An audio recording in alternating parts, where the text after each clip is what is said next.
हरे कृष्णा। ओम नमः शिवाय। प्रिय भक्तजनों, आप सबका एक बार फिर से आपका अपनी YouTube चैनल पुष्पा शर्मा हिंदी कहानियाँ में तहे दिल से स्वागत है। आज मैं आप सबको कार्तिक मास महात्म्य के 12वां अध्याय और 13वां अध्याय को श्रवण कराऊंगी। आप सबसे निवेदन है कि वीडियो के अंत तक बने रहें और चैनल को जरूर सब्सक्राइब करें, क्योंकि आपके एक सब्सक्राइब, एक लाइक से मुझे बहुत ही ज़्यादा मोटिवेशन मिलता है। तो चलिए कथा को प्रारंभ करते हैं। नारद जी ने कहा, तब इंद्रादिक देवता वहाँ से भय कपित होकर भागते भागते बैकुंठ में विष्णु जी के पास जा पहुँचे। देवताओं ने अपनी रक्षा के लिए उनकी स्तुति की। देवताओं के उस दीन वाणी को सुनकर करुणा सागर भगवान विष्णु ने उनसे कहा कि हे देवताओं, तुम भय को त्याग दो, मैं युद्ध में शीघ्र ही जलंधर को देखूंगा। ऐसा कहते ही भगवान गरुड़ पर जा बैठे। तब समुद्र तनया लक्ष्मी जी ने कहा कि हे नाथ, यदि मैं सर्वदा आपकी प्रिया और भक्त हूँ तो मेरा भाई आप द्वारा युद्ध में नहीं मारा जाना चाहिए। इस पर विष्णु जी ने कहा, अच्छा, यदि तुम्हारी ऐसी ही प्रीति है तो मैं उसे अपने हाथों से नहीं मारूंगा, परंतु युद्ध में अवश्य जाऊंगा, क्योंकि देवताओं ने मेरी बड़ी स्तुति की है। ऐसा कहकर भगवान विष्णु युद्ध के उस स्थान में जा पहुँचे जहाँ जलंधर विद्यमान था। जलंधर और विष्णु का घोर युद्ध हुआ। विष्णु के तेज से कपित देवता सिंहनाद करने लगे। फिर तो अरुण के अनुज गरुड़ के पंखों के प्रबल वायु से पीड़ित होकर दैत्य इस प्रकार घूमने लगे जैसे आंधी से बादल आकाश में घूमते हैं। तब अपने वीर दैत्यों को पीड़ित होते देखकर जलंधर ने क्रुद्ध होकर विष्णु जी को उद्धत वचन कहकर उन पर कठोर आक्रमण कर दिया। प्रिय भक्तगणों, तो इस प्रकार कार्तिक मास महात्म्य का 12वां अध्याय था। प्रिय श्रोतागणों, तो अब हम सब कार्तिक मास महात्म्य का 13वां अध्याय को बड़े ही प्रसन्नचित्त मन के साथ श्रवण करेंगे। तो चलिए कथा प्रारंभ करते हैं। दोनों ओर से गदाओं, वानों और सूलों आदि का भीषण प्रहार हुआ। दैत्यों के तीक्ष्ण प्रहारों से व्याकुल देवता इधर उधर भागने लगे।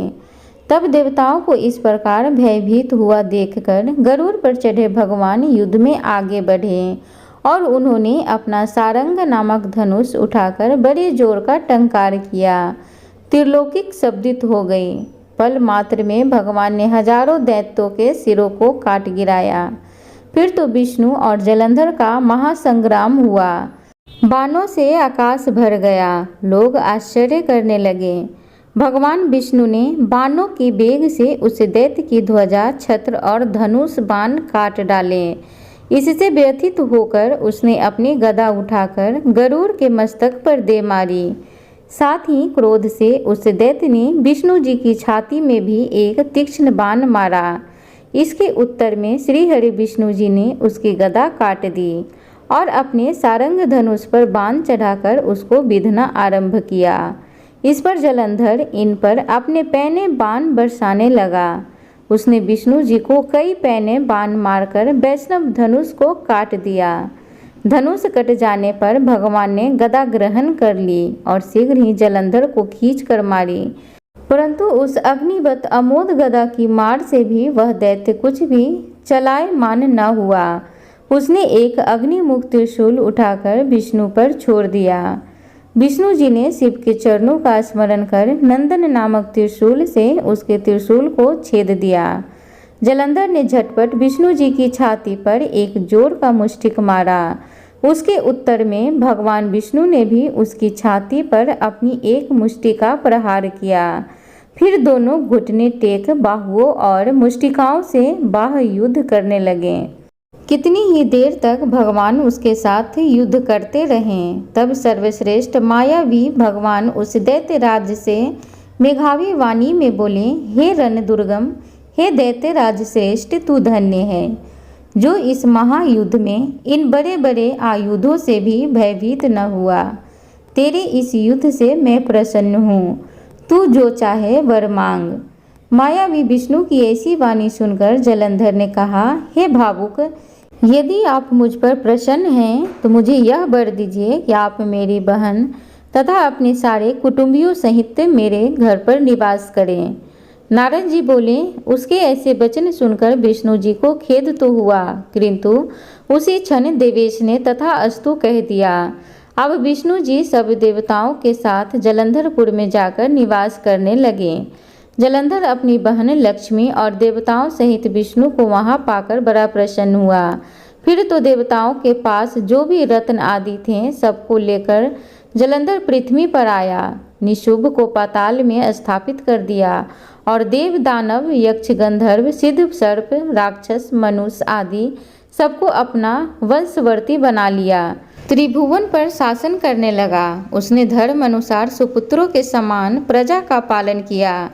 उसके धर्मराज में सभी सुखी थे। ये भक्तजनों, तो इस प्रकार कार्तिक मास महात्म्य का 13वां अध्याय पूर्ण हुआ। आगे की कथा अगली वीडियो में श्रवण करेंगे। तब तक के लिए तुलसी माता की छोटी सी कथा को श्रवण करें। तो चलिए कथा सुनते हैं। कार्तिक महीने में सब औरतें तुलसी माता को सींचने जाती थी। सब तो सींच कर आ जाती, परंतु एक बूढ़ी माई आती और कहती, हे तुलसी माता, सत की दाता, मैं तेरी बिड़ला सींचती हूँ, तू कर निस्तारा मेरा। तुलसी माता अडुआ दे, लडुआ दे, पीताम्बर की धोती दे, मीठा मीठा घास दे, बैकुंठ का बास दे, चटक की चाल दे, पटक की मौत दे, चंदन की काठ दे, झालर की झनकार दे, साई का राज दे, दाल भात का जमीन दे, 11 की मौत दे, श्री कृष्णचंद्र का कांधा दे। यह बात सुनकर तुलसी माता सूखने लगी। भगवान ने पूछा कि हे तुलसी, तुम क्यों सूख रही हो? तुम्हारे पास इतनी औरतें रोज आती हैं, तुम्हें मीठा भोग लगाती हैं, गीत गाती हैं। तुलसी माता ने कहा, एक बूढ़ी माई रोज आती हैं और इस तरह की बात कह जाती हैं। मैं सब बात तो पूरी कर दूंगी, पर कृष्ण का कांधा कहाँ से दूंगी? भगवान बोले, वह मरेगी तो कांधा मैं दे आऊँगा। कुछ समय पश्चात बूढ़ी माई का देहांत हो गया। सारे गांव वाले एकत्रित हो गए और बूढ़ी माई को ले जाने लगे, पर वह इतनी भारी हो गई कि किसी से भी नहीं उठी। सबने कहा, इतना पूजा पाठ करती थी, पाप नष्ट होने की माला फेरती थी, फिर भी इतनी भारी कैसे हो गई? बूढ़े ब्राह्मण के रूप में भगवान वहां आए और पूछा, ये भीड़ कैसी है? तब वहां खड़े लोग बोले, ये बूढ़ी माई मर गई है, पापिन थी इसलिए भारी हो गई है, किसी से भी उठ नहीं रही है। भगवान ने कहा, मुझे इसके कान में एक बात कहने दो, शायद उठ जाए। भगवान ने बूढ़ी माई के पास जाकर कान में कहा, बूढ़ी माई, मन की निकाल ले, अडुआ ले, लडुआ ले, पीताम्बर की धोती ले, मीठा मीठा घास ले, बैकुंठ का बास ले, चटक की चाल ले, चंदन की काठ ले, झालर की झंकार ले, दाल भात का जमीन ले और कृष्ण का कांधा भी ले। इतना सुनना था कि बूढ़ी माई हल्की हो गई। भगवान अपने कंधे पर ले गए और बुढ़िया माई को मुक्ति मिल गई। हे तुलसी माता, जैसी मुक्ति बूढ़ी माई को करी वैसी हमारी भी करना, और जैसे उसको कांधा मिला वैसे सभी को देना। बोलो तुलसी माता की जय। प्रिय भक्तगण, तो इस प्रकार तुलसी माता की कथा थी। उम्मीद करूंगी आज की ये कथा आप सबको अच्छी लगी हो, तो कृपया चैनल को लाइक शेयर सब्सक्राइब जरूर करें। कमेंट बॉक्स में जय श्री कृष्ण जरूर लिखें। धन्यवाद।